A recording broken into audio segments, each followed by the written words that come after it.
ആശുപത്രികൾ സുരക്ഷാ സംവിധാനങ്ങൾ ഏർപ്പെടുത്തുന്നതിൽ ആരോഗ്യവകുപ്പിനോട് മുഖം തിരിച്ചിരിക്കുകയാണ് സംസ്ഥാന സർക്കാർ അല്ലേ? എല്ലാ ആശുപത്രികളിലും CCTV ക്യാമറകൾ സ്ഥാപിക്കുമെന്ന് സർക്കാർ വാഗ്ദാനം ഉണ്ടായിരുന്നു. പക്ഷേ അത് ഇപ്പോഴും പാഴ്വാക്കായി തന്നെ തുടരുകയാണ്. മതിയായ സുരക്ഷാ ഉദ്യോഗസ്ഥരെ നിയമിച്ചിട്ടില്ല എന്ന് ഓരോ ആശുപത്രികളും സന്ദർശിക്കുമ്പോൾ മനസ്സിലാക്കാൻ കഴിയുന്നതാണ്. അവർ പരാതിപ്പെടുന്നതാണ്. സർക്കാർ ആശുപത്രിയിൽ ഡോക്ടർ വന്ദനാദാസിനെ കൊലപ്പെടുത്തിയതിന് പിന്നാലെയായിരുന്നു ഈ പ്രഖ്യാപനങ്ങളെല്ലാം ഉണ്ടായത്. അപ്പോൾ ഇപ്പോൾ ഈ ബംഗാളിലെ പ്രശ്നം കൂടി ഉണ്ടാകുമ്പോഴാണ് ഈ ആരോഗ്യ പ്രവർത്തകരുടെ സുരക്ഷ എങ്ങനെയാണ് ഓരോ സംസ്ഥാനങ്ങളും കൈകാര്യം ചെയ്യുന്നത് നമുക്ക് കൂടുതൽ വ്യക്തമാക്കുക. നമുക്ക് രശ്മി കാർത്തിക തിരുവനന്തപുരത്ത് ചേരുന്നുണ്ട്. രശ്മി, എന്തൊക്കെ ഉറപ്പുകളാണ് നൽകിയിരുന്നത്? ഇപ്പോഴും അതങ്ങനെ തന്നെ വെറും പാഴ്വാക്കായി കടലാസിലെ രേഖയായി തുടരുന്നു അല്ലേ?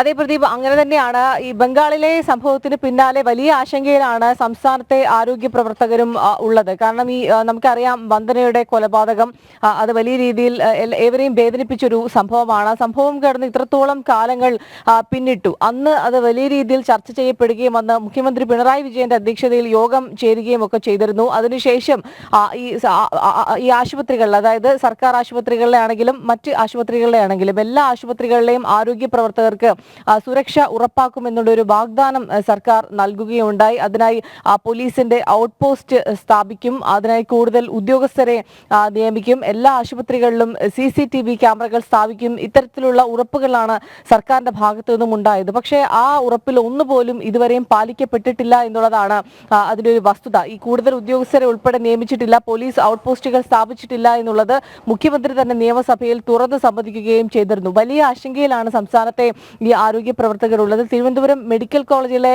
ഹോസ്റ്റൽ തന്നെ നമുക്ക് കണ്ടാൽ അറിയാം, വലിയ രീതിയിൽ ഒരു കാട് പിടിച്ച ഒരു അവസ്ഥയിലാണ് ആ ഹോസ്റ്റലുള്ളത്. ഡ്യൂട്ടി കഴിഞ്ഞ് ഇവിടേക്ക് ഈ PG ഡോക്ടർമാർ ഉൾപ്പെടെ അവിടേക്ക് പോകുന്നത്, ഏറെ വൈകി അതിലൂടെ യാത്ര ചെയ്യുന്നത് അവരെ വലിയ രീതിയിൽ ആശങ്കപ്പെടുത്തുന്നുണ്ട്. കാരണം ഈ ലഹരി ഉപയോഗിക്കുന്നവരും മറ്റ് യാചകരും ഒക്കെ തമ്പടിക്കുന്ന ഒരു സ്ഥലം കൂടിയാണ് ഈ മെഡിക്കൽ കോളേജിന്റെ പ്രദേശം ഉൾപ്പെടെ. ഇവിടെ 8 മാസം മുൻപ് ഒരു വനിതാ ഡോക്ടർ ഡ്യൂട്ടി കഴിഞ്ഞ് തിരിച്ച് ഹോസ്റ്റലിലേക്ക് പോകുന്ന വേളയിൽ ഇവർ ആക്രമിക്കപ്പെടുന്ന സാഹചര്യം ഉണ്ടായി. അത്തരത്തിലും പല ആശുപത്രികളിലും ഈ പല ഡോക്ടർമാർക്കും ഏറെ വൈകി ഡ്യൂട്ടി കഴിഞ്ഞതിന് ശേഷം അവർക്കൊന്ന് വിശ്രമിക്കാനുള്ള പോലും ഇല്ലാത്തൊരു സാഹചര്യം. പലരും കാറിലേക്കൊക്കെ എത്തി കാറിലിരുന്ന് കുറച്ച് സമയം വിശ്രമിക്കേണ്ട ഒരു സാഹചര്യം ഒക്കെയാണ് നിലനിൽക്കുന്നത്. അതൊക്കെയാണ് ഈ വനിതാ ഡോക്ടർമാർ നമ്മളോട് പറയുന്ന കാര്യം. അവർക്ക് എല്ലാ തരത്തിലും സുരക്ഷ ഉറപ്പാക്കുമെന്ന് പറയുന്ന സർക്കാർ അതിൽ യാതൊരു കാര്യങ്ങളും ഇതുവരെയും ചെയ്തിട്ടില്ല എന്നുള്ളതാണ് യാഥാർത്ഥ്യം. അത് ഈ ആരോഗ്യ വകുപ്പിന്റെ ഈ ഡയറക്ടറേറ്റ് ഓഫ് ഹെൽത്ത് സർവീസ് അത്തരത്തിലുള്ള ചില ഇടങ്ങൾ, അല്ലെങ്കിൽ മെഡിക്കൽ കോളേജിലെ പ്രധാനപ്പെട്ട 1 2 ഇടങ്ങളിലല്ലാതെ ഈ CCTV ക്യാമറകൾ മറ്റെവിടെയും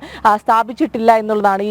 ഈ ഇടവഴികൾ അല്ലെങ്കിൽ ഹോസ്റ്റലിലേക്ക് പോകുന്ന വഴികൾ, അവിടെ ഒന്നും തന്നെ CCTV ക്യാമറകളില്ല. ഈ സാധാരണ മറ്റ് ആശുപത്രികൾ, ഈ ജനറൽ ഹോസ്പിറ്റലുകൾ, പ്രാഥമിക ആരോഗ്യ കേന്ദ്രങ്ങളിൽ ഇവിടെയെല്ലാം തന്നെ വനിതാ ജീവനക്കാർക്ക് കൃത്യമായി സുരക്ഷ ഏർപ്പെടുത്തും, CCTV ക്യാമറകളൊക്കെ സ്ഥാപിച്ച് സുരക്ഷ ഏർപ്പെടുത്തും എന്നുള്ളതായിരുന്നു സർക്കാരിന്റെ വാഗ്ദാനം. അതിൽ ഒന്നുപോലും പാലിക്കപ്പെടാത്തതിൽ വലിയ രീതിയിലുള്ള ഒരു ആശങ്ക നിലനിൽക്കുന്നുണ്ട്. എന്തെങ്കിലും തരത്തിൽ ഈ ഒരു അപകടം സംഭവിച്ച് ഈ സ്ത്രീകൾക്ക് നേരെയുള്ള ആക്രമണങ്ങളൊക്കെ സംഭവിച്ചതിന് ശേഷം ആ ഒരു സമയത്ത് കൃത്യമായ ഇടപെടൽ നടത്തുമെന്ന് പറയും, എല്ലാ സുരക്ഷയും ഒരുക്കും എന്ന് പറയും. പക്ഷെ അത് സംഭവിച്ച് കുറച്ച് ദിവസം കഴിയുമ്പോൾ പിന്നീട് അതുമായി ബന്ധപ്പെട്ട യാതൊരു നടപടികളിലേക്കോ ചർച്ചകളിലേക്കോ ഒന്നും തന്നെ സർക്കാർ കടക്കുന്നില്ല. മറ്റെല്ലാ വിഷയങ്ങളും പോലെ ഇതും മറന്നുപോകുന്നു എന്നുള്ളതാണ് ഒരു വസ്തുത. മാത്രമല്ല, ഈ സ്ത്രീകൾക്കെതിരെയുള്ള ഇത്തരത്തിലുള്ള അക്രമങ്ങൾ വർദ്ധിച്ചു വന്നതും ഈ പിണറായി സർക്കാരിന്റെ കാലത്താണ് എന്നുള്ളതും എടുത്തു പറയേണ്ട ഒരു കാര്യമാണ്. ഓരോ ദിവസം കഴിയുന്തോറും ഈ അതിക്രമങ്ങൾ വർദ്ധിക്കുന്നു. മാത്രമല്ല, ഈ വനിതാ ജീവനക്കാർക്ക് നേരെയുള്ള ആക്രമണങ്ങൾ ഏറ്റവും കൂടുതൽ വർദ്ധിക്കുന്നത് തിരുവനന്തപുരത്താണ് എന്നുള്ളതും കണക്കുകൾ പരിശോധിച്ചു കഴിഞ്ഞാൽ നമുക്ക് മനസ്സിലാക്കാൻ